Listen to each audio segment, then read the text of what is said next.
Hello everyone, welcome to Break Time Classes. इस video में हम 2024-25 का कंप्लीट बजट देखेंगे और ये आने वाले सभी एग्जाम के लिए इंपॉर्टेंट होगा। जितने भी एग्जाम में जीएस पूछा जाता है, बजट से क्वेश्चन आते ही आते हैं। और अभी एक बार अंतरिम बजट भी फरवरी में पेश किया जा चुका था। पहले अंतरिम बजट इसलिए पेश किया गया क्योंकि इस साल चुनाव थे, तो अब ये वाला भी बजट पढ़ना है। अंतरिम बजट भी एक बार जरूर देख लीजिएगा। अगर आप ने नहीं देखा है तो डिस्क्रिप्शन में लिंक दिया है, उसको वीडियो को ये वाले वीडियो को देखने के बाद उसको कर लीजिएगा। ज़्यादा क्वेश्चन यहीं से आएंगे। तो चलिए शुरू करेंगे। ये सभी नोट्स वगैरह जितने भी हैंड रिटन नोट्स वगैरह हैं सब्जेक्ट वाइज या ये वाला सब आपको यूपी पीसीएस आरओ दोनों का जो पेड कंबाइंड ग्रुप चल रहा है उसमें मिल जाएगा। ज्वाइन करने के लिए नंबर दिया हुआ है। सभी सब्जेक्ट वाइज नोट्स और जो करंट अफेयर वगैरह हैं या फिर जो टेस्ट वगैरह हैं, PYQs हैं, वो सब आपको उन्हीं ग्रुप्स में मिल जाएंगे। ज्वाइन करने के लिए आप इस पर व्हाट्सएप करेंगे तो आपको डिटेल भेज दी जाएगी, क्या क्या चीज़ें कैसे मिलेंगी और कैसे ज्वाइन करना है वो सब उसमें लिखा हुआ है। तो चलिए शुरू करेंगे। सबसे पहले बजट 2024-25 ये किस डेट को पेश किया गया, अगर पूछ लिया जाए तो 23 जुलाई को पेश किया गया था। हमारी जो वित्त मंत्री निर्मला सीतारमण के द्वारा इसको पेश किया गया। और 2024-25 में सरकार टोटल कितना इसमें बजट का एलोकेशन किया गया है, कितना बजट रखा गया है ओवरऑल, तो 48.20 लाख करोड़ रुपए का ये बजट है टोटल। अब कुछ प्रमुख चीज़ें हैं जो हमें याद रखनी पड़ती हैं हमेशा बजट को पढ़ने से पहले, कि भारत का बजट जो है पहली बार कब पेश किया गया था, तो 7 अप्रैल 1860 को पेश किया गया था। ये आरओ या यूपी पीसीएस किसी रिसेंट ही एग्ज़ाम में ये क्वेश्चन पूछा गया था। स्टेटमेंट में आया था या वैसे आया था, लेकिन ये क्वेश्चन आया था। तो जेम्स विल्सन के द्वारा 1860 में पहली बार पेश किया गया था।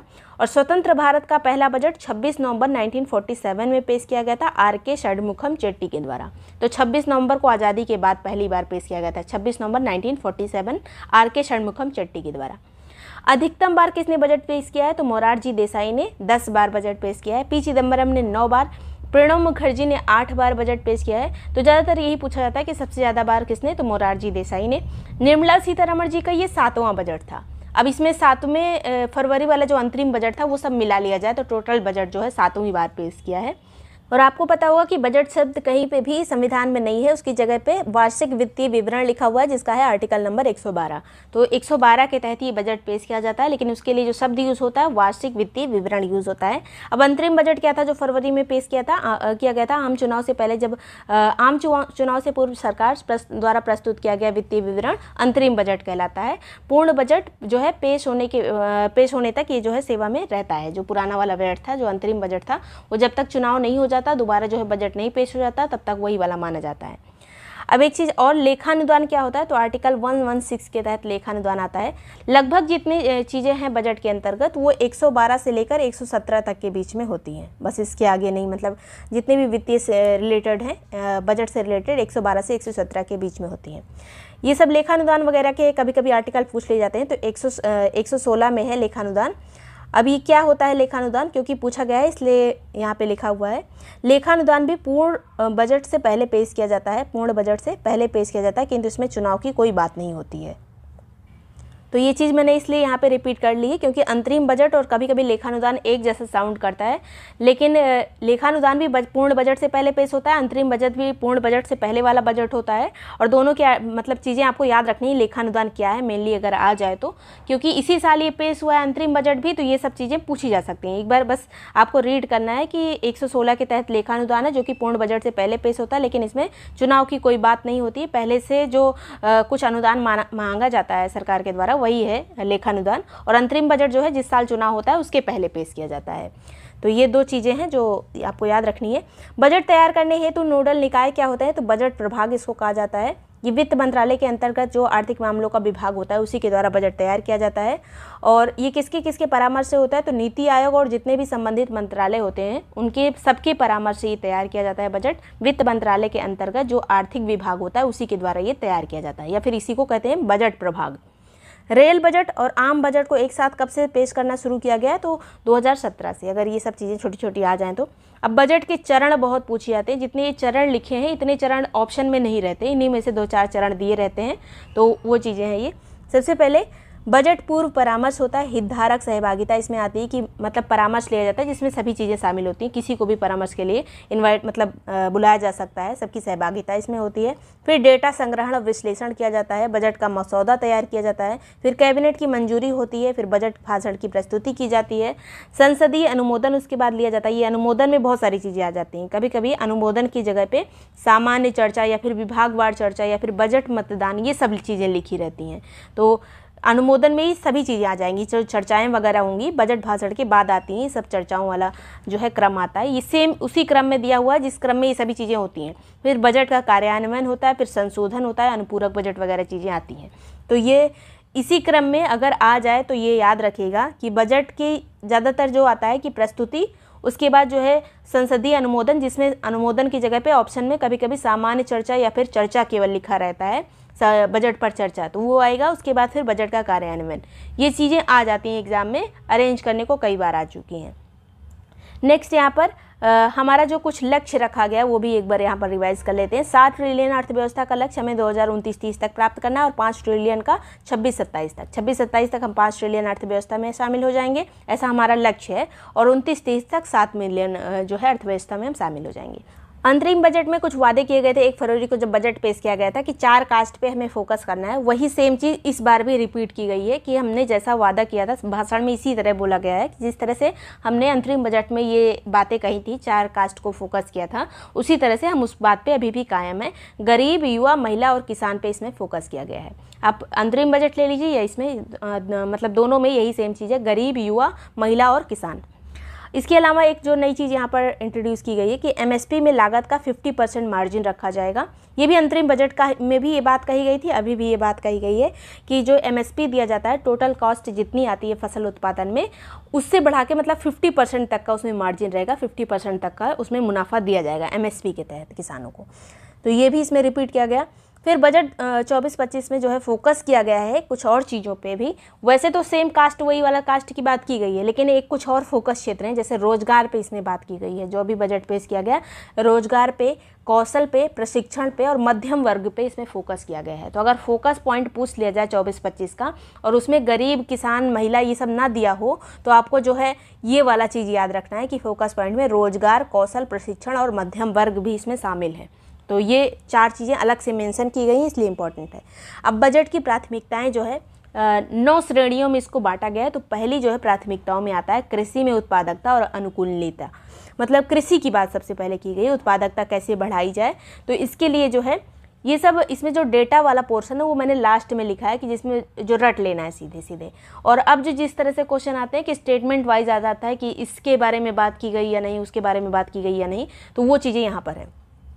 तो कृषि में जो है अनुकूल, जलवायु अनुकूल किस्मों की शुरुआत करने की बात की गई है कि 32 कृषि वाली जो फसलें होती हैं और बागवानी फसलें जो होती हैं उनकी 109 उच्च किस्में मतलब बनाई जाएंगी, जिससे वो जो किस्में बनेंगी हर तरह की जलवायु में पनप सके। हमारे भारत की जो जलवायु कहीं कहीं बहुत सूखा पड़ जाता है, उस हिसाब से उस किस्म की फसल वहाँ उगाई जाए जो आसानी से पैदा हो सके। तो ये इसमें जलवायु अनुकूल फसलों की किस्मों की बात की गई है, 32 तरह की फसल, और उसकी कितनी किस्में, 109 किस्में। फिर यहाँ पर नेचुरल कृषि को बढ़ावा देने की बात करी गई है, जिसमें जो है 10,000 आवश्यकता अधिकारी जो है जैव आधान संसाधन केंद्र स्थापित किए जाएंगे। 10,000 जैव आधान संसाधन केंद्र स्थापित किए जाएंगे नेचुरल कृषि को बढ़ावा देने के लिए। और इन सब की टैगिंग भी की जाएगी, जो नेचुरल कृषि को मतलब प्रमोट करने के लिए उन जो प्रोडक्ट होंगे नेचुरल कृषि वाले, उनकी टैगिंग वगैरह भी की जाएगी, जिससे उनको जो है मार्केट में बढ़ावा मिले। नेक्स्ट यहाँ पर आत्मनिर्भरता हेतु तो दलहन और तिलहन मिशन भी शुरू किया गया है, जिसमें सरसों, मूंगफली, तिल, सोयाबीन और सूरजमुखी पर फोकस किया जाएगा। किस पे? सरसों, मूंगफली, तिल, सोयाबीन, सूरजमुखी, इन सब का तेल निकलता है। तो दलहन और तिलहन में हमें आत्मनिर्भर बनना है, इसलिए इन चीज़ों पे फोकस किया जाएगा। नेक्स्ट यहाँ पर सब्जी उत्पादन और आपूर्ति श्रृंखला के लिए क्लस्टर विकसित किए जाएंगे। बस इतना याद रखिए, ये जितनी चीज़ें मैं बोल रही हूँ बस दिमाग में भी रह जाएंगी, तो क्योंकि इसमें कोई डेटा नहीं है, कुछ रटना नहीं है, बस इतना चीज़ याद रखिए कि इसके बारे में बात की गई थी। जो रटना है वो लास्ट में दिया हुआ है। तो क्लस्टर विकसित किए जाएंगे। इसके अलावा किसान उत्पादक संगठन, सहकारी समिति और स्टार्टअप को बढ़ावा दिया जाएगा। यहाँ पर सहकारी समिति याद रखिएगा, सहकारी समितियों को बढ़ावा दिया जाएगा सब्जी उत्पादन के लिए यहाँ पर। इसके अलावा स्टार्टअप्स को भी बढ़ावा दिया जाएगा। कृषि के लिए डिजिटल सार्वजनिक अवसंरचना की यहाँ पे बात की गई है। 5 राज्यों में जन समर्थ आधारित कृषि क्रेडिट कार्ड जारी किए जाएंगे। डिजिटल सर्वेक्षण, डिजिटली मतलब सब डेटा वगैरह इकट्ठा किया जाएगा, इन चीज़ों की यहाँ पर बात की गई है। अभी हम केवल कृषि को देख रहे हैं। डिजिटल सर्वेक्षण, किसान क्रेडिट कार्ड वगैरह, इन सब पे बात की जाएगी। झींगा उत्पादन और निर्यात, मतलब झींगा मछली जो होती है उसके उत्पादन और निर्यात पर फोकस किया जाएगा। राष्ट्रीय सहकारिता नीति, इसमें नीति की बात की गई है। ग्रामीण क्षेत्रों में अर्थव्यवस्था में तेजी लाने के लिए राष्ट्रीय सहकारिता नीति आएगी। तो इतनी चीज़ें जो है कृषि से रिलेटेड ये मानी जा रही हैं। इसके अलावा दूसरा जो प्राथमिक क्षेत्र है वो है रोजगार और कौशल। रोजगार और कौशल के क्षेत्र में 3 योजनाएं इसमें लागू की गई हैं प्रमुख। पहली जो है पहली बार रोजगार प्राप्त करने वालों के लिए है। पहली योजना पहली बार रोजगार प्राप्त करने वाले नवयुवकों के लिए है, जिसमें नवनियुक्तों को 15,000 रुपये पर मंथ जो है 3 किस्तों में, अधिकतम ये 15,000 रुपये, इससे कम भी हो सकता है, तो 3 किस्तों में 15,000 रुपये दिए जाएंगे। जो नया नियुक्त होगा उस टाइप की ये योजना है। नए नियुक्त जो लोग हैं उनके लिए कितना रुपये है, बस इतना दिमाग में रखिए, नवनियुक्तों को 15,000 रुपये 3 किस्त में दिए जाएंगे। फिर यहाँ पर विनिर्माण क्षेत्र में रोजगार सृजन, मतलब जो मैन्युफैक्चरिंग एरिया है वहाँ पर रोजगार की यहाँ पर बात की गई है, जिसमें कर्मचारियों और जो नियुक्त करता है कंपनी, दोनों को सहयोग इसमें दिया जाएगा। और नियुक्ताओं की लिए योजना एक अलग से है। जो नियुक्त करते हैं उनको भी अलग से यहाँ पर EPFO अंशदान है, तो 2 वर्षों तक 3,000 पर मंथ दिया जाएगा। जो कर्मचारियों का EPFO कटता है, जो कंपनी को देना पड़ता है, यहाँ पर सरकार के द्वारा वहन किया जाएगा। 2 वर्षों तक 3,000 रुपये प्रति माह जो है सरकार वहन करेगी। किसकी तरफ से है ये, तो नियोक्ताओं की तरफ से, मतलब जो नियुक्त करते हैं उनकी तरफ से। तो 3 चीज़ें हैं, 3 प्रमुख योजनाएं। बस इतना याद रखना है कि जो रोजगार प्राप्त कर रहा है और जो रोजगार दे रहा है, दोनों को यहाँ पर सहयोग दिया जाएगा। यहाँ पर EPFO के तहत जो है 2 वर्षों तक 3,000 रुपये पर मंथ यहाँ पर EPFO के तहत जाएगा। और जो दूसरी इंपॉर्टेंट चीज़ें यहाँ पर जो रटने वाली है वो है कि नवयुवकों को 15,000 रुपये पर मंथ 3 किस्तों में मिलेंगे। नेक्स्ट यहाँ पर कामगारों में महिलाओं की भागीदारी बढ़ाने के लिए बहुत सारी चीज़ें की गई। जो कामकाजी महिलाएं हैं उनके लिए हॉस्टल्स बनाने के लिए, और जो शिशु गृह हैं जिसमें बच्चे रहते हैं उसको बनाने के लिए महिलाओं को इसमें सपोर्ट मिलेगा। ये सब चीज़ें बनी रहेंगी। तो कामगारों में जो लिस्ट है उसमें महिलाओं की जो भागीदारी है उसको बढ़ाने के लिए किया गया है। कौशल प्रशिक्षण कार्यक्रम जो है चलाए जाएंगे कई तरह के। 5 वर्षों में इसमें 20 लाख युवाओं को प्रशिक्षित करने का लक्ष्य रखा गया है। 5 वर्षों में, अगले 5 वर्षों में 20 लाख युवाओं को प्रशिक्षित करने का इसमें लक्ष्य रखा गया है। इसके अलावा कौशल प्रशिक्षण ऋण भी दिया जाएगा। 25,000 छात्रों को इससे सहायता मिलेगी। कोई एग्जैक्ट अमाउंट नहीं है, जो चीज़ अमाउंट वाली है वो लास्ट में, इसी वीडियो के लास्ट में आपको मिलेगी।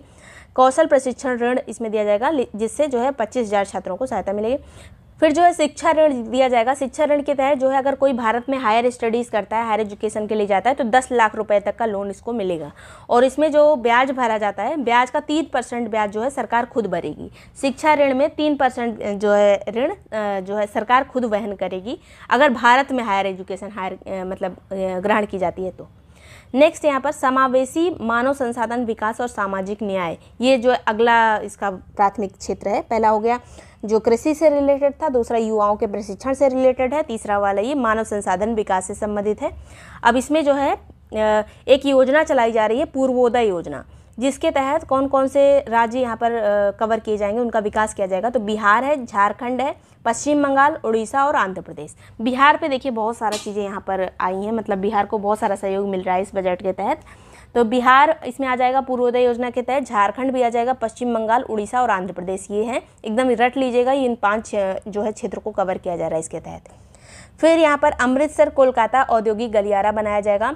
इस औद्योगिक गलियारे में गया में औद्योगिक केंद्र भी स्थापित किया जाएगा। और अमृतसर कोलकाता ये याद रखिएगा, कौन सा गलियारा बन रहा है, अमृतसर कोलकाता। फिर बिहार में रोड निर्माण के लिए 26,000 करोड़ रुपए रखे गए हैं। ये अगर अलग से पूछ लिया जाए तो, वैसे ये पूछे जाने की संभावना नहीं है, लेकिन फिर भी बिहार में रोड निर्माण के लिए 26,000 करोड़ रुपए। इसके अलावा हवाई अड्डे विकसित किए जाएंगे बिहार में, मेडिकल कॉलेज, खेलकूद और संरचना, बिजली निर्माण के लिए भी आवंटन किया गया 21,400 करोड़ का अलग से। तो ये सब चीज़ें हैं, इतनी चीज़ें हैं बिहार के लिए करी जा रही हैं। अब बिहार में आपको पता है कि सपोर्ट मिला है पूरा एनडीए को, तो बहुत सारी चीज़ें करनी पड़ेंगी। नेक्स्ट यहाँ पर आंध्र प्रदेश पुनर्गठन अधिनियम भी आ रहा है। आंध्र प्रदेश से भी एनडीए को सहयोग मिला है, तो उसके लिए भी अलग चीज़ें हैं। आंध्र प्रदेश की राजधानी हैदराबाद थी, जो कि बाद में तेलंगाना की हो गई थी। तो आंध्र प्रदेश की काफ़ी दिन तक अपनी कोई राजधानी विकसित नहीं थी, तो राजधानी निर्माण के लिए 15,000 करोड़ रुपए का यहाँ पर आवंटन किया गया है। फिर पोलावरम परियोजना के लिए भी वित्त पोषण किया जाएगा, लेकिन इसका मतलब एग्जैक्ट अमाउंट नहीं दिया है बजट में। फिर महिलाओं की आर्थिक विकास में भूमिका बढ़ाने के लिए 3 लाख करोड़ रुपए आवंटित किए गए हैं। आर्थिक विकास में भूमिका बढ़ाने के लिए कितना, 3 लाख करोड़ रुपए आवंटित किए गए हैं महिलाओं की आर्थिक विकास में भूमिका बढ़ाने के लिए। इसके अलावा प्रधानमंत्री जनजातीय उन्नत ग्राम अभियान जो है, इसके तहत 63,000 गाँव शामिल हैं। अब ये जो कुछ चीज़ें हैं जो एग्ज़ाम में उतना ज़्यादा इंपॉर्टेंट नहीं रहेंगी, लेकिन फिर भी आपको ये पता होना चाहिए कि ये चीज़ें आई थी, कहीं पे बात हुई थी, अगर स्टेटमेंट में आ जाए तो पोलावरम परियोजना की बात की गई है मतलब बजट में। इसके अलावा जनजातीय उन्नत ग्राम अभियान की बात की गई है, जिसके तहत जो है 63,000 गाँव कवर होंगे। फिर जो है पूर्वोत्तर क्षेत्र में बैंक शाखाएं खोली जाएंगी, ये इंपॉर्टेंट है। भारतीय डाक भुगतान बैंक की 100 शाखाएं स्थापित की जाएंगी पूर्वोत्तर क्षेत्र में। वहाँ पर बैंकिंग सुविधाएं थोड़ा कम है, इसलिए जो है 100 शाखाएं वहाँ पर स्थापित की जाएंगी नॉर्थ ईस्ट में। फिर जो है विनिर्माण क्षेत्र की बात करें हम, विनिर्माण क्षेत्रों में MSME को बढ़ावा देने के लिए काफ़ी ज़्यादा फोकस किया गया है। तो MSME को सहायता दी जाएगी। विनिर्माण क्षेत्र में जो है, जो इंफ्रास्ट्रक्चर वाले एरिया है, वहाँ पर MSME के लिए ऋण गारंटी योजना चलाई जाएगी। MSME जो बिजनेस होते हैं उनके लिए ऋण यानी लोन की व्यवस्था की जाएगी और लोन का नया नया मॉडल आएगा। इसके अलावा ये चीज़ इंपॉर्टेंट है, मुद्रा ऋण जो है इसको 10 लाख से बढ़ाकर 20 लाख कर दिया गया है। 10 लाख से बढ़ाकर कितना कर दिया गया है, 20 लाख। ये बहुत इंपॉर्टेंट है। और ये जो है ये किसके लिए किया गया है, जिन्होंने तरुण श्रेणी के तहत लोन लिया था और उसको चुका दिया है, तो वो अब जो है 20 लाख तक का लोन जो है ले सकते हैं। तो ये है मुद्रा ऋण, जिसको 10 लाख से बढ़ाकर 20 लाख किया गया है। नेक्स्ट यहाँ पर 50 मल्टी प्रोडक्ट फूड इकाइयाँ यहाँ पर स्थापित की जाएंगी। 100 NABL मान्यता प्राप्त लैब जो है स्थापित की जाएगी, जो फूड जो है संरक्षण से रिलेटेड होगी, उसकी जांच से रिलेटेड होगी। तो 100 लैब स्थापित की जाएगी और 50 यूनिट लगेगी। मल्टी प्रोडक्ट फूड इकाइयाँ जो हैं, यूनिट्स लगेंगी 50, और लैब कितनी स्थापित होगी, तो 100 लैब स्थापित होगी। फिर ई-कॉमर्स निर्यात केंद्र की स्थापना की जाएगी। विनिर्माण और सेवाओं के संवर्धन के उपाय, शीर्ष कंपनियों में इंटर्नशिप की यहाँ पर बात की जाएगी। मतलब बड़ी बड़ी जो कंपनियाँ हैं, टॉप 500 जो कंपनियाँ हैं, उसमें इंटर्नशिप अगर करे कोई, तो सरकार जो है उसको 5,000 रुपये पर मंथ देगी स्टाइपेंड के रूप में, अगर इंटर्नशिप कोई करता है तो। टॉप यहाँ पर 500 कंपनियाँ इसके लिए रखी गई हैं। फिर 12 औद्योगिक पार्क स्थापित किए जाएंगे। फिर क्रिटिकल मिनरल मिशन की स्थापना यहाँ पर की गई। क्रिटिकल मिनरल जो होते हैं उससे बहुत सारी चीज़ें होती हैं। हमारे यहाँ जो है बहुत कम क्रिटिकल मिनरल होते हैं, उसको विकसित करने के लिए, मिनरल्स वैसे विकसित नहीं किए जाते, लेकिन उसके लिए स्टैंप ड्यूटी वगैरह कम की गई, जो भी हम आगे देखेंगे। चाइना का वो रहता है, पूरा उस पर कब्जा रहता है, लेकिन क्रिटिकल मिनरल की भी यहाँ पर मिशन की बात की गई है। एक मिशन के तहत जो है इसकी स्थापना की जाएगी। नेक्स्ट यहाँ पर शहरी विकास की भी बात की गई है। अब शहरी विकास के तहत क्या क्या है, तो महिलाओं द्वारा घर लेने पर स्टैंप ड्यूटी कम रहेगी। इसके अलावा 100 जो है हार्ट स्ट्रीट मार्केट खोली जाएंगी, जिसका नाम होगा हार्ट। 100 जो है हार्ट स्ट्रीट मार्केट और स्ट्रीट फूड हब बनाने की स्थापना की जाएगी। स्ट्रीट फूड हब बनेंगे, स्ट्रीट मार्केट बनेंगी 100। इसके अलावा लगभग 14 बड़े शहरों में ट्रांजिट डेवलपमेंट किया जाएगा। ट्रांजिट डेवलपमेंट मतलब जो ट्रांसपोर्टेशन है वो सब इजी हो जाएगा, मेट्रो वगैरह इन सब चीज़ें की। बड़े बड़े जो शहर हैं, 14 बड़े शहरों में ये सब चीज़ें की जाएंगी। 100 बड़े शहरों में वाटर मैनेजमेंट प्रोजेक्ट लाए जाएंगे, जो वाटर से मतलब जो सीवर लाइन वगैरह उसको सही किया जाएगा। ये सब चीज़ें 100 बड़े शहरों के लिए किया जाएगा। फिर प्रधानमंत्री आवास योजना 2.0 के तहत 10 लाख करोड़ रुपए का निवेश किया जाएगा, जिससे 1 करोड़ शहरी गरीबों को मदद मिलेगी। 10 लाख करोड़ का निवेश किसके तहत किया जाएगा, प्रधानमंत्री आवास योजना शहरी 2.0। ये इंपॉर्टेंट है, इसको याद कर लीजिएगा। इसके लिए जो है 10,000 करोड़ रुपए का निवेश किया जाएगा। फिर ऊर्जा सुरक्षा की बात करें तो भारत स्मॉल रिएक्टर्स की इसमें स्थापना की जाएगी। जो छोटे छोटे रिएक्टर हैं वो बनाए जाएंगे, इसमें प्राइवेट कंपनी का भी सहयोग लिया जाएगा। इसके अलावा NTPC और भेल की पार्टनरशिप होगी, जिसके तहत जो है 800 मेगावाट का कॉमर्शियल प्लांट लगाया जाएगा। किसकी पार्टनरशिप होगी, NTPC और भेल की पार्टनरशिप होगी, जिसके तहत जो है 800 मेगावाट का कॉमर्शियल प्लांट लगेगा। ये सब ऊर्जा के क्षेत्र में है। फिर PM ऊर्जा घर मुफ्त बिजली योजना, जिसमें मुफ्त बिजली मिलती है 300 यूनिट तक, जिसमें घरों के ऊपर जो सोलर पैनल वगैरह लगाए जाते हैं वो चीज़ें इसमें आएंगी। तो इसमें 1 करोड़ घरों को इससे फ़ायदा मिलेगा। तो ये जो है सोलर पैनल के द्वारा इसकी भी बात की गई है, इसमें रिपीट की गई। इसके मतलब इसके तहत जो एलोकेशन किया गया है वो लास्ट में दिया हुआ है। अवसंरचना यानी इंफ्रास्ट्रक्चर की यहाँ पर बात करें तो 11.11 लाख करोड़ का इसमें जो है निवेश किया जाएगा, इसका लिए एलोकेशन किया गया 11.11 लाख करोड़ का, जो कि जीडीपी का 3.4% है। अब बजट में जितनी चीज़ें लिखी गई, जितने डेटा दिए गए, सिर्फ उतने ही बोले गए। यहाँ पर इसकी बात की गई थी कि इसमें जीडीपी का 3.4% दिया जा रहा है, तो वो यहाँ पर लिखा हुआ है 11.11 लाख करोड़ रुपए, जो कि जीडीपी का 3.4 है, वो इंफ्रास्ट्रक्चर में जा रहा है। इतनी चीज़ें जो है, इतना रुपये इंफ्रास्ट्रक्चर में जाएगा। फिर जो है राज्यों को 1.5 लाख करोड़ का interest free loan, long term का लोन दिया जाएगा। ये जो है याद रखिएगा, 1.5 लाख करोड़ का इंटरेस्ट फ्री लोन जो है लॉन्ग टर्म के लिए राज्यों को दिया जाएगा, जिससे वो अपना इंफ्रास्ट्रक्चर डेवलप कर सके। फिर प्रधानमंत्री ग्राम सड़क योजना का चरण 4 प्रारंभ कर दिया गया है। ये भी इंफ्रास्ट्रक्चर के तहत ही आएगा, जो सड़कें, पुली सब इसी के तहत आता है। कोसी मेची जो लिंक है, इसकी बात की जा रही, जो इन सब की वजह से बिहार में काफ़ी बाढ़ आती है, तो इनको लिंक प्रोजेक्ट, नदियों का लिंक प्रोजेक्ट चल रहा है। इसके अलावा बिहार में बाढ़ से निपटने के लिए 11,500 करोड़ रुपए का अलग से जो है एलोकेशन किया गया है। असम, सिक्किम, उत्तराखंड और हिमाचल, यहाँ भी बाढ़ वगैरह बहुत आती है, आवास की समस्या होती है। जब बाढ़ आ जाती है तो बहुत सारा भूस्खलन वगैरह होता है, तो उसके लिए भी अलग आवंटन किया गया है। इसके कोई रुपए नहीं लिखे गए, लेकिन वित्त पोषण की बात की गई है। फिर विष्णुपाद मंदिर कॉरिडोर और महाबोधि मंदिर कॉरिडोर विकसित किया जाएगा, इसका विकास किया जाएगा। बिहार में 2 मंदिरों का कॉरिडोर बनेगा, और ये किसकी तर्ज पर? जो काशी विश्वनाथ कॉरिडोर है, उसी की तर्ज पर ये चीज़ें बनेंगी। राजगीर और नालंदा का विकास किया जाएगा, ये सब पर्यटन के तहत, बिहार में पर्यटन डेवलप करने के लिए। इसके अलावा उड़ीसा में पर्यटन विकास के लिए कार्य किया जाएगा। यहाँ पर दोनों याद रखेगा, राजगीर और नालंदा का विकास किया जाएगा।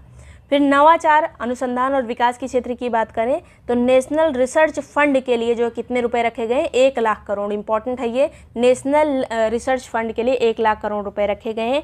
स्पेस इकोनॉमी के लिए 1000 करोड़ रुपए रखे गए हैं। अब यहाँ पर अंतरिक्ष व्यवस्था को, अर्थव्यवस्था को जो है 10 साल में 5 गुना बढ़ाने पर भी जोर दिया गया है। एक लक्ष्य रखा गया है कि 10 साल में हम इसको 5 गुना बढ़ा देंगे।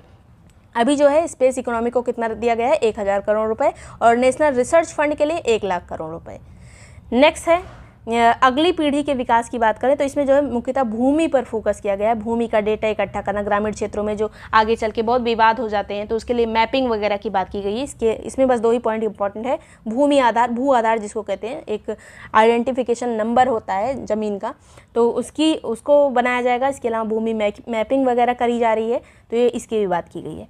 फिर अब जो है मेन डेटा वगैरह पे आते हैं। राजस्व प्राप्तियाँ, जो रेवेन्यू रिसीप्ट होती हैं, वो कितनी? राजस्व प्राप्तियाँ वो होती हैं जो जिसके तहत जो हमें, जैसे कंस्ट्रक्शन कोई किया गया था पहले, उसके तहत जो हमें रेवेन्यू रिसीप्ट हो रहा है, जैसे कोई सड़क बनाई गई, उसके तहत जो लाभ हो रहा है सरकार को, वो राजस्व प्राप्ति में आ जाता है। तो ये जो है इसका अनुमान 24-25 का 31.3 लाख करोड़ रुपए, 31.3 लाख करोड़ रुपए। राजस्व प्राप्ति जितना ज़्यादा होती है उतना ही अच्छा होता है। पूंजीगत प्राप्ति वो होती है जो हम किसी से लोन ले लेते हैं, किसी बड़े बैंक से, या उस तरह से लोन ले लेती है सरकार, तो उधार ले लेती है उस तरह से, तो वो जो है कैपिटल रिसिप्ट में आता है, जिसका ब्याज देना पड़ता है। तो पूंजीगत प्राप्ति अच्छी नहीं होती है, राजस्व प्राप्ति अच्छी होती है। तो हमें जो है कैपिटल रिसीप्ट हमारी कितनी है? पूंजीगत प्राप्ति 16.9 लाख करोड़ रुपए, और जो राजस्व प्राप्ति है वो 31.3 लाख करोड़ रुपए है। टोटल मिला लिया जाए, दोनों को ऐड कर लिया जाए तो 48.2 लाख करोड़ रुपए हो जाता है। टोटल प्राप्तियाँ 48.2 लाख करोड़ रुपए हैं। अब व्यय की बात करें तो रेवेन्यू एक्सपेंडिचर की बात करें तो ये है टोटल 37.1 लाख करोड़ रुपए, 37.1 लाख करोड़ रुपए। ये जब खर्च किया जाता है मतलब वो खर्च हो गया पूरा, इसको मतलब ज़्यादा नहीं खर्चा होना चाहिए इसमें से। तो 31.1 लाख करोड़ रुपए। और पूंजीगत व्यय हमारा कैपिटल एक्सपेंडिचर कितना है? 15.0 लाख करोड़ रुपए। तो ये जो है कैपिटल एक्सपेंडिचर है। तो दोनों आपको याद रखना है कौन सा एक्सपेंडिचर कितना है। देखिए जितना हमारा राजस्व प्राप्ति होता है उससे ज़्यादा हमारा राजस्व व्यय नहीं होना चाहिए हमारे यहाँ, लेकिन ज़्यादा है। 31.3 लाख करोड़ रुपए राजस्व प्राप्ति है, और राजस्व व्यय कितना है? 37.1 लाख करोड़ रुपए। तो यहाँ पर कुछ लाख का फ़र्क है, तो ये इसको याद रखिएगा। फिर राजकोषीय घाटा हमारा कितना हो जाता है? 4.9% जो है हमारा राजकोषीय घाटा है, फिस्कल डेफिसिट है। लक्ष्य हमारा है 4.5% का, और 4.9% है ये अभी। नेक्स्ट बात करें रुपया हमारा कहाँ से आता है और कहाँ जाता है, तो नंबर 1 पे हमारा जो सबसे ज़्यादा रुपया आता है वो लोन से आता है, जिसको हमें बाद में चुकाना भी पड़ता है। तो लोन और अन्य देयताएं जो दूसरी लाइबिलिटीज़ होती हैं उसमें 27% यहीं से आता है। फिर सेकंड पे आता है, कभी कभी ऑप्शन में ये वाला नहीं रहता है, यहीं से शुरुआत होती है, क्योंकि ये तो अलग ही माना जाता है कि सबसे ज़्यादा ही रहेगा। फिर आयकर पे नंबर 1 आ जाता है, मतलब वैसे लिया जाए तो आयकर नंबर 1 है, लेकिन अगर लोन वगैरह को ले लिया जाए तो हमेशा यही नंबर 1 रहेगा। तो फिर आयकर आता है 19% यहाँ से आता है, फिर जीएसटी और अन्य टैक्सेस आते हैं, ये सब अरेंज करने को आ जाता है एग्जाम में, याद रखिएगा। फिर जीएसटी और अन्य टैक्सेस से हमें प्राप्त होते हैं 18% लगभग। उसके बाद जो है निगम कर आता है चौथे नंबर पर, जिससे 17% हमारा पैसा यहाँ से आता है। नॉन टैक्सेस प्राप्तियाँ 9% यहाँ से आता है। एक्साइज ड्यूटी से हमें 5% आता है। क्रम याद रखिएगा, नंबर 1 पे इनकम टैक्स आएगा 19%, फिर जीएसटी आएगा, फिर निगम कर आएगा यानी कॉर्पोरेट टैक्स जो होता है, फिर नॉन टैक्सेस जो है एक्साइज ड्यूटी 5% है। नेक्स्ट बात करेंगे रुपया जाता कहाँ है, तो राज्यों को सबसे ज़्यादा जो भी हमें पैसा मिलता है, सरकार को पैसा मिलता है, वो राज्यों के बीच में भी बढ़ता है, तो राज्यों को सबसे ज़्यादा जाता है 21%। फिर सेकंड नंबर पे आएगा ब्याज देने में, जितना हमने लोन लिया उसका ब्याज भी चुकाना पड़ेगा, तो 19% यहाँ जाएगा। फिर केंद्रीय योजनाओं में कितना जाता है, तो 16% केंद्रीय योजनाओं में चला जाता है, जो केंद्र के द्वारा योजनाएं पूरी तरह से केंद्र के द्वारा चलाई जाती हैं उसमें जाता है। फिर केंद्रीय वित्त पोषित योजनाओं में 8% चला जाता है। अब ये इतना तो क्रम में है, अब इसके बाद जो है बस इतना याद रखना है कि कितना परसेंट कहाँ जा रहा है। सबका परसेंटेज नहीं पूछा जाता, लेकिन जैसे रक्षा क्षेत्र है, सब्सिडी है, पेंशन है, इसका परसेंटेज कभी भी पूछ लिया जाता है। तो ये वाला तो क्रम में है, राज्यों को पहले नंबर पे, फिर ब्याज देने में, फिर केंद्रीय योजनाओं में, फिर केंद्रीय वित्त पोषित योजनाओं में 8% चला जाता है, जिसमें केंद्र राज्य दोनों होते हैं। फिर रक्षा क्षेत्र में 8% जाता है, सब्सिडी में 6%, पेंशन में 4%, लगभग हर बार पेंशन में 4% ही रहता है। नेक्स्ट यहाँ पर प्रमुख खर्चे जो हैं किस किस क्षेत्र में कितने लाख करोड़ रुपए किया जाता है, तो रक्षा क्षेत्र में जो है 4.54 लाख करोड़ रुपए यहाँ पे रक्षा क्षेत्र में किया जाता है, सबसे ज़्यादा यही है। फिर ग्रामीण विकास में जो है 2.65 लाख करोड़ रुपए। अगला है कृषि और जो संबद्ध क्षेत्र, ये बहुत इंपॉर्टेंट है, कृषि और संबद्ध क्षेत्र 1.51 लाख करोड़ रुपए। होम अफेयर्स में 1.50, शिक्षा क्षेत्र में 1.25, ये भी बहुत इंपॉर्टेंट है। कृषि, शिक्षा, स्वास्थ्य ये बहुत इंपॉर्टेंट रहता है। कृषि में हो गया 1.51, शिक्षा में हो गया 1.25 और यहाँ पर रक्षा में हो गया 4.54। यहाँ पर 4.5 भी याद रखेंगे तब भी चल जाएगा काम, ज़्यादा बड़ा नंबर उसमें ज़्यादा गैप होता है, मतलब ऑप्शन आप देखेंगे तो उसमें आपको गैप मिल जाएगा। तो 4.5 ये हो गया, 1.5 ये हो गया, 1.2 शिक्षा हो गया।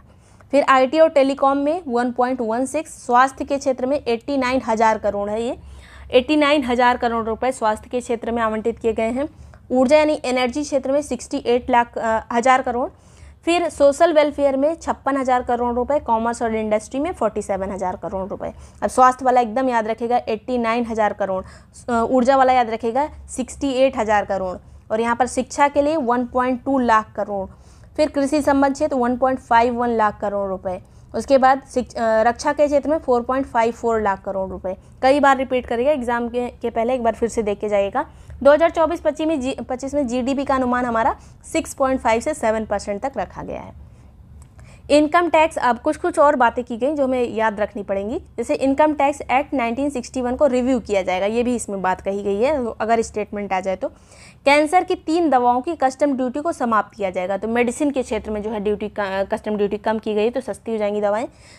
फिर मोबाइल इंडस्ट्री कस्टम ड्यूटी को घटाकर 15% की गई है, मतलब मोबाइल चार्जर जो होते हैं, चार्जर वगैरह का रेट कम हो जाएगा। गोल्ड सिल्वर की कस्टम ड्यूटी को घटाकर 6% कर दिया गया है, तो गोल्ड सिल्वर का रेट भी घटने में आएगा। अब सबका ये जो नंबर है वो नहीं पूछा जाएगा कितना घटाया गया, क्या किया गया। अगर इस तरह से आ सकता है कि इसका घटाया गया है कस्टम ड्यूटी, मतलब गोल्ड सिल्वर का कस्टम ड्यूटी घटाया गया है, तो ये स्टेटमेंट बन सकता है। नेक्स्ट यहाँ पर 25 क्रिटिकल मिनरल पर कस्टम ड्यूटी समाप्त कर दी गई है। क्रिटिकल मिनरल पे यहाँ पर उसको बढ़ावा देने के लिए जोर दिया गया है, तो कस्टम ड्यूटी उसकी ख़त्म कर दी गई है। लॉन्ग टर्म गेन पर टैक्स बढ़ाकर 1.5% कर दिया गया। यहाँ पर बढ़ा है, देखिए टैक्स, जो लोग शेयर मार्केट में लॉन्ग टर्म का पैसा लगाते हैं, 1 साल से ज़्यादा का पैसा लगाते हैं, उस पर जो उनको लाभ मिलता है उस पर टैक्स देना पड़ेगा। ये बढ़ा के पहले 10% था, अब 12.5% कर दिया गया है, तो बढ़ाया गया है, बस इतना याद रखिएगा। एंजल टैक्स को समाप्त कर दिया गया है। जो नए नए बिजनेस बनते हैं उनको अगर कोई पहले पैसा देता था, कहीं से उनको जो है फंडिंग प्राप्त होती थी, तो उस पर भी टैक्स लगता था, जिसको काफ़ी आलोचना होती थी, तो उसको ख़त्म कर दिया गया है। एंजल टैक्स समाप्त। अब टैक्स स्लैब क्या क्या है, नए टैक्सेस वाला जो है स्लैब क्या है, सबसे पहले तो याद रखिए कि टैक्स रिजीम को 7% तक इनकम वालों को टैक्स से छूट है। 7 लाख तक की जो इनकम है, परसेंटेज नहीं लाख, 7 लाख तक की इनकम वालों को छूट मिल रहेगी, अगर मतलब वो अपना टैक्स बचा सकते हैं। लेकिन स्लैब की बात करें तो 0.3 लाख जो है ये नील, यहाँ पर कोई टैक्स नहीं है। फिर 3 से 7 लाख में 5% टैक्स है। लेकिन ये याद रखिएगा टैक्स रिजीम एक होती है, छूट होती है, जिसमें 7 लाख तक की इनकम वालों को छूट दी गई है। ये एक हाईलाइट करके इसको याद रखिएगा। फिर 7 से 10 लाख वालों को 10% टैक्स देना पड़ेगा, ये यहाँ से याद रखिए। 7 से 10 लाख वालों को 10%। फिर 10 से 12 लाख वालों को 15% टैक्स, 12 से 15 लाख वालों को 20% टैक्स, और 15 लाख से ऊपर वालों को 30% टैक्स देना पड़ेगा। तो ये टैक्स स्लैब है नया वाला, इसको याद रख लीजिएगा। नेक्स्ट बात करें, बजट में योजना के तहत कितना आवंटन किया गया। ये चीज़ें बहुत पूछी जाती हैं एग्जाम में, आपने कोई भी प्रीवियस ईयर पेपर देखा होगा, हमेशा आता है। मनरेगा में 86,000 करोड़ रुपए आवंटित किए गए हैं, सब करोड़ में है। फिर आयुष्मान भारत के तहत 7300 करोड़, PLI योजना के तहत 6200 करोड़, सौर ऊर्जा ग्रिड के तहत 10,000 करोड़। फिर PM सूर्य घर मुफ्त बिजली, जो हमने योजना की बात की थी सोलर जो पैनल घरों के ऊपर लगाए जाते हैं, उसमें 6,250 करोड़। फिर आता है यहाँ पर PM आवास शहरी के लिए 30,171 करोड़, PM आवास ग्रामीण के लिए 54,500 करोड़। फिर PM विश्वकर्मा योजना के लिए 4,824 करोड़, PM ग्राम सड़क योजना के लिए 19,000 करोड़, मिशन वात्सल्य के लिए 1,472 करोड़। तो ये इसको एक बार आप पढ़ सकते हैं, याद कर सकते हैं, और इसको आपको रिपीट ही करना पड़ेगा बार बार। इतना याद रखिएगा, मनरेगा में कितना दिया गया है, 86,000 करोड़ रुपए। और बहुत ज़्यादा इसमें जो है नंबर्स की बात नहीं की गई है इस वाले बजट में। एक बार अंतरिम बजट भी एग्जाम के पहले देख के जाइएगा, अंतरिम बजट भी आपको डिस्क्रिप्शन में लिंक मिल जाएगा, उसको भी देख लीजिएगा। आप किसी भी ग्रुप में होंगे, UP PCS RO यारो कंबाइंड पेड ग्रुप जो चल रहा है, उसमें बजट का दिया जा चुका है आपको नोट्स, पुराना वाला भी, और ये भी अभी भेज दिया जाएगा। तो उसको अच्छे से एग्जाम के पहले कई बार पढ़ लीजिएगा, क्योंकि बजट से कई क्वेश्चन आते हैं और गलत बहुत होते हैं यहाँ से, क्योंकि करंट अफेयर में जो इकोनॉमिक्स पूछा जाता है, इकोनॉमिक्स की ज़्यादा चीज़ें जो है करंट से रहती हैं और ज़्यादातर बजट से रहती हैं, तो एग्जाम में गलती होने के चांसेस रहते हैं। तो उसको अच्छे से रिपीट कर लीजिएगा। और वीडियो पसंद आया हो, यूजफुल लगा हो तो लाइक सब्सक्राइब कर लीजिएगा। कोई भी ग्रुप ज्वाइन करने के लिए नंबर दिया हुआ है, इस पर व्हाट्सएप करके ग्रुप की डिटेल्स ले सकते हैं, इसको प्रॉपर्ली पढ़कर ज्वाइन कर सकते हैं। Thank you so much for watching Break Time classes.